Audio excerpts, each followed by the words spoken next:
नमस्कार। आज हम बात करेंगे एक्सरसाइज से क्या फ़ायदे होते हैं हार्ट के केसेस में। ज़्यादा एक्सरसाइज करने से पेशेंट को हार्ट के टर्म्स में क्या-क्या चीज़ों में इम्प्रूवमेंट देखने को मिल सकता है। हमने ऑलरेडी एक्सरसाइज पर काफ़ी वीडियोज़ की, एक्सरसाइज का पूरा प्लेलिस्ट है। सबसे पहले तो पेशेंट को जिनको हार्ट का प्रॉब्लम है उनको एक्सरसाइज एरोबिक वाली टाइप करनी चाहिए, जिसमें कि एक रिदम मेंटेन्ड हो और व्यक्ति डीप ब्रीदिंग करे, जैसे कि ब्रिस्क वॉकिंग। कई लोग अपने पार्क में धीरे-धीरे चलते हैं तो डेफिनेटली वो हार्ट के लिए कुछ खास फ़ायदा नहीं करता है। आपको तेज़ चलना है, ऐसा आपको एक्सरसाइज करना है जिसमें आपका स्टैमिना बढ़े। Walking, running, jogging, swimming, cycling, aerobic dance, इस तरह के क्लासेस वगैरह आप कर सकते हो। इससे आपका कंपैरेटिवली स्टैमिना बढ़ेगा। एवरेज माना जाता है कि डेली आधा घंटा ज़रूर आपको एक्सरसाइज करना चाहिए। हफ्ते में 150 मिनट्स मिनिमम करना चाहिए। मैं ज़्यादातर लोगों को रिकमेंड करता हूँ कि डेली 1 घंटा करना चाहिए और डेली करना चाहिए, एक आध दिन भी मिस ना करो। जितना आप ज़्यादा रेगुलरली एक्सरसाइज करेंगे, जितना आप ज़्यादा विगरसली एक्सरसाइज करेंगे, उतना आपको ज़्यादा अच्छा रिजल्ट मिलेगा। इसके अलावा आपको एक्सरसाइज से फ़ायदा ये होता है कि एक्सरसाइज से आपके हार्ट का ओवरऑल पंप फंक्शन ठीक होता है। हार्ट बेसिकली ज़्यादा एफिशिएंट पंप बन जाता है। काफ़ी लोगों में आपने देखा होगा कि जो एथलीट्स वगैरह होते हैं उनका 1 मिनट में हार्ट 30-40 बार ही धड़कता है या 50 बार धड़कता है, और वही उनके लिए नॉर्मल होता है, क्योंकि उससे ही उनका हार्ट का ओवरऑल पंप फंक्शन मेंटेन हो जाता है। तो आप रेगुलर बेस पे अगर एक्सरसाइज करेंगे तो आपका उससे पंप फंक्शन में इंप्रूवमेंट होगा। पूरा नॉर्मल नहीं होगा, कुछ इंप्रूवमेंट होगा। इसके अलावा एक्सरसाइज करने से आपका ब्लड प्रेशर कम होता है। जिन लोगों का भी ब्लड प्रेशर बहुत ज़्यादा है, एक्सरसाइज करने से उनको सिग्निफिकेंट फ़ायदा देखने को मिलता है। ब्लड प्रेशर उनको 3 से 5 मिलीमीटर मिनिमम कम होता है। जितना विगरसली और जितना अग्रेसिवली ज़्यादा एक्सरसाइज आप करोगे और साथ में डाइट वगैरह का भी ध्यान रखोगे, वजन कम होने का भी ध्यान रखेंगे, तो उससे आपको सिग्निफिकेंट बीपी कम होने में फ़ायदा मिलेगा। नलियों में होने वाले ब्लॉकेजेस इससे खुलते तो नहीं है, लेकिन नलियों में ब्लॉकेज जमा होने की प्रक्रिया को कुछ हद तक आप कंट्रोल कर सकते हो। जितना ज़्यादा आप विगरसली एक्सरसाइज करोगे, जितना अग्रेसिवली एक्सरसाइज करोगे, उतना आपका नलियों में ब्लॉकेज होने का प्रोसेस कम हो जाएगा। पूरी तरह खत्म नहीं होगा, काफ़ी हद तक कम हो जाएगा, इससे आपको फ़ायदा मिलेगा। इसके अलावा जो लोग का भी वज़न ज़्यादा है, वज़न कम करने में उनको मदद मिलेगी, उनका वज़न नॉर्मल से थोड़ा कम होगा। ओबेसिटी काफ़ी लोगों में ऐसा देखा गया है कि जितने वज़न आपका ज़्यादा है उतना बीपी बढ़ेगा, शुगर बढ़ेगा, कोलेस्ट्रॉल बढ़ेगा, हार्ट के ब्लॉकेजेस बढ़ेंगे। ये सारे ही प्रोसेसेस कम हो जाते हैं अगर आप रेगुलर बेसिस पे एक्सरसाइज करते हैं, तो इससे एथेरोस्क्लेरोसिस कम हो जाता है और ब्लॉकेजेस होने का प्रोसेस कम हो जाता है। ब्लड ग्लूकोज जिनका ज़्यादा है वो भी इससे कम होता है। आप रेगुलर एक्सरसाइज करोगे तो बॉडी में इंसुलिन की सेंसिटिविटी बढ़ जाती है, तो जितना इंसुलिन ऑलरेडी है बॉडी में वो भी बेटर तरीके से काम करेगा। आपको बाहर से डायबिटीज़ भी है तो भी एक्स्ट्रा इंसुलिन की जो रिक्वायरमेंट है या जो मेडिसिन की रिक्वायरमेंट है वो कुछ हद तक इससे कम हो जाएगी। तो इससे आपका वजन कंट्रोल होने के साथ साथ आपका ब्लड प्रेशर और शुगर दोनों ही बेटर होगा।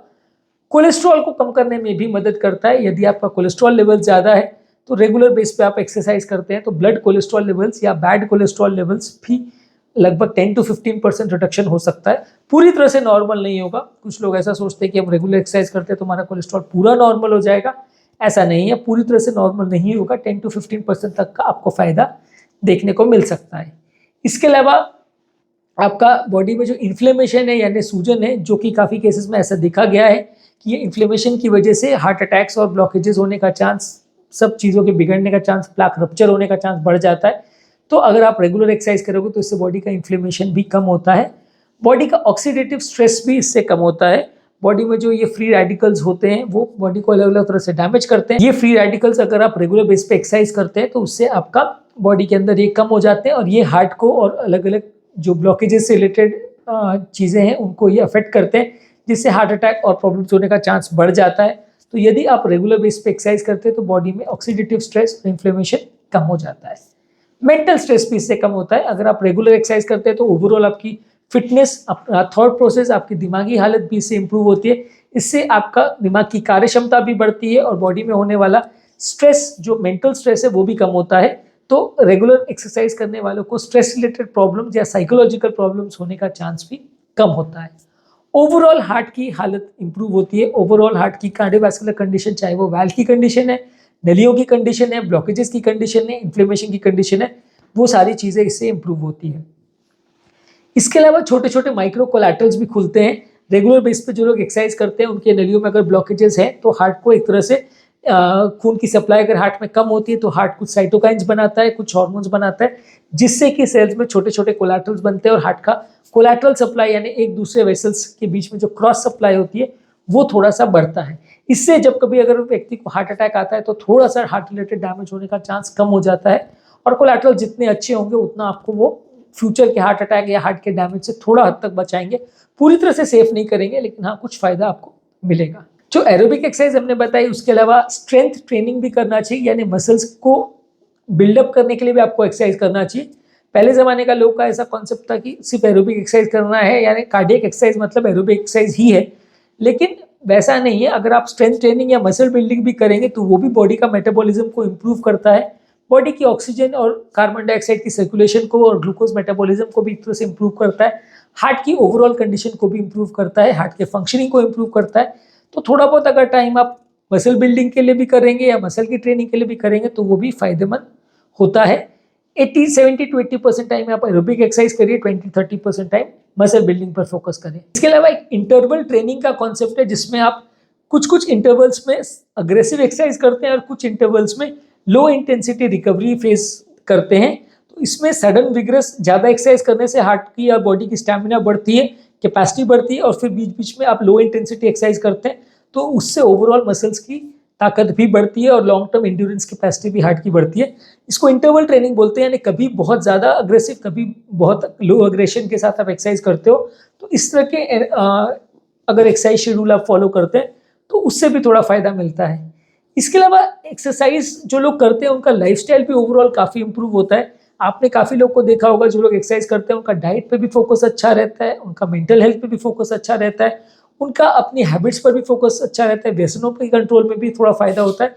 तो बेसिकली उनकी एक पूरी लाइफस्टाइल ही चेंज हो जाती है जो लोग एक्सरसाइज रेगुलर बेसिस पे करते हैं, क्योंकि एक्सरसाइज एक करना या फिट रहना एक ओवरऑल एक लाइफस्टाइल का तरीका है। वो सिर्फ ऐसा नहीं है कि एक्सरसाइज का मतलब है कि खाली मसल बिल्ड करना। ओवरऑल एक्सरसाइज करने से एक तरह से लाइफ जीने का तरीका या जिंदगी जीने का तरीका ही चेंज हो जाता है। तो ये भी ओवरऑल मदद करता है, क्योंकि एक्सरसाइज के साथ बाकी चीज़ें जो आप करते हो, डाइट मॉडिफिकेशन, एडिक्शन का मॉडिफिकेशन, खाने पीने में या बाकी लाइफस्टाइल में जो चेंजेस हैं, मेंटल स्ट्रेस के चेंजेस हैं, ये सारी चीज़ें भी आपके हार्ट अटैक या ब्लॉकेजेस या इस तरह के प्रॉब्लम्स को काफ़ी हद तक कम करती है।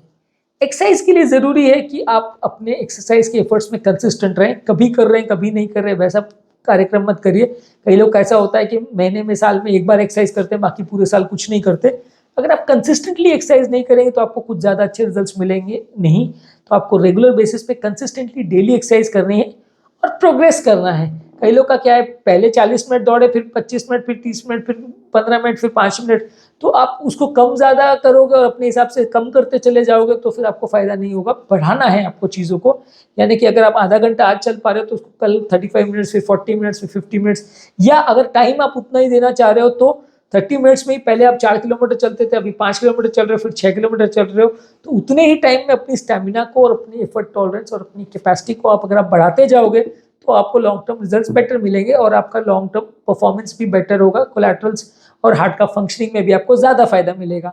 जो लोग का कर्व अपवर्ड जाता है उनको लॉन्ग टर्म बेनिफिट्स भी ज़्यादा मिलते हैं। जो लोग का कर्व नीचे जाएगा, यानी कैपेसिटी पहले से कम होती चली जाएगी, उनकी कंडीशन भी बिगड़ते चली जाएगी। इसके अलावा एक्सरसाइज के अलावा आपके लिए ज़रूरी है कि आप एक्सरसाइज को एंजॉय करिए। अलग अलग तरह की एक्सरसाइज करिए। आप वो एक्सरसाइज करिए जो आप ज़्यादा एंजॉय करते हो। अगर आपको दौड़ने का शौक है और अगर आप डांस कर रहे हो तो कोई फ़ायदा नहीं होगा, और आपको डांस का शौक है और आप स्विमिंग कर रहे हो तो भी फ़ायदा नहीं होगा। जो चीज़ों में आपको ज़्यादा मज़ा आता है, जो चीज़ करना आप ज़्यादा एंजॉय करते हो, उसको आप ज़्यादा करिए, तो उसमें एक्सरसाइज भी होगा और आपको फ़ायदा भी ज़्यादा मिलेगा। आप ज़्यादा टाइम भी कर पाओगे, ज़्यादा अच्छे से भी कर पाओगे। और इसके अलावा आपको थोड़ा वैरायटी भी रखना है। डेली आप एक ही तरह की एक्सरसाइज अगर डेली बेसिस पे करेंगे तो भी आपको रिजल्ट उतने अच्छे नहीं मिलेंगे। आपको अलग अलग तरह की चेंज ओवर करके एक्सरसाइज करनी है, कभी कुछ। आप उस तरह से अगर प्लान करोगे तो आपको ज़्यादा वैरायटी मिलेगी और ज़्यादा अच्छे रिजल्ट्स मिलेंगे। ओवरऑल आपको लॉन्ग टर्म ज़्यादा चांसेस रहेगा कि आप उसको रेगुलर बेस पे एक्सरसाइज को कर पाओगे। इसके अलावा एक्सरसाइज करने के दौरान काफ़ी सेफ्टी चीज़ों को भी ध्यान रखने की ज़रूरत है। एक्सरसाइज के दौरान हार्ट पेशेंट्स सब चीज़ें बिना ध्यान रखे करेंगे तो भी प्रॉब्लम हो सकती है। कार्डियक पेशेंट्स में एक्सरसाइज के दौरान क्या प्रिकॉशंस होते हैं उसके बारे में हमने ऑलरेडी सेपरेट वीडियो किया है, जो कि मेरे चैनल पर एक्सरसाइज रिलेटेड प्लेलिस्ट में अपलोडेड है, आप उसे चेकआउट करिए। हार्ट फेलियर के पेशेंट्स को, डायबिटीज़ के पेशेंट को, किडनी के पेशेंट को और हाइपरटेंशन के पेशेंट को अलग अलग एक्सरसाइज में क्या क्या प्रिकॉशन रखने हैं और ओवरऑल हार्ट अटैक वाले पेशेंट में भी क्या प्रिकॉशंस रखने हैं, एक्सरसाइज या जिम जब आप करते हो तो वो सारी चीज़ हमने सेपरेट वीडियो में किया है, डिस्कस किया है, तो आप उसे चेकआउट करिए। बेसिकली आज के टॉपिक में हमने बात करी कि एक्सरसाइज से आपको क्या क्या फ़ायदा होता है। बेसिकली आपका हार्ट का पंपिंग इंप्रूव होता है, ओवरऑल लाइफस्टाइल इंप्रूव होता है, आपका वेट कम होता है, बीपी, शुगर और कोलेस्ट्रॉल कम होता है। अलग अलग तरह की एक्सरसाइज करने से आपका स्टैमिना बढ़ता है, हार्ट की कैपेसिटी बढ़ती है, हार्ट के कोलैटरल्स इंप्रूव होते हैं। आप उसको रेगुलर बेसिस पे एक्सरसाइज करेंगे तो ज़्यादा अच्छा रिजल्ट मिलेगा, उसको धीरे धीरे करके बढ़ाएंगे तो ज़्यादा अच्छे रिजल्ट मिलेंगे। मसल ट्रेनिंग भी आप साथ में करेंगे तो भी आपको फायदा मिलेगा, लेकिन आप कुछ सेफ्टी प्रिकॉशंस का भी ध्यान रखने की ज़रूरत है, तब आपका एक्सरसाइज ज़्यादा सार्थक होगा। आज का टॉपिक एंड करने से पहले जो लोग हमारे चैनल पर नए हैं उन्हें रिक्वेस्ट करूँगा कि चैनल को सब्सक्राइब करें, वीडियोज़ को लाइक और शेयर करें। जो लोग हमारे चैनल पर एक्सरसाइज रिलेटेड वीडियोस देखना चाहते हैं, उसके प्रिकॉशंस में रिलेटेड वीडियोस देखना चाहते हैं, तो इन वीडियोस का लिंक और इस प्लेलिस्ट का लिंक मैं कमेंट सेक्शन में छोड़ दे रहा हूँ और आई बटन में इंपॉर्टेंट वीडियोस का लिंक छोड़ दे रहा हूँ, आप उसे चेकआउट करिए। काफ़ी कुछ नया जानने और सीखने को मिलेगा, जिससे बीमारी को समझने में मदद मिलेगी, ट्रीटमेंट और मैनेजमेंट करने में मदद मिलेगी। Thank you.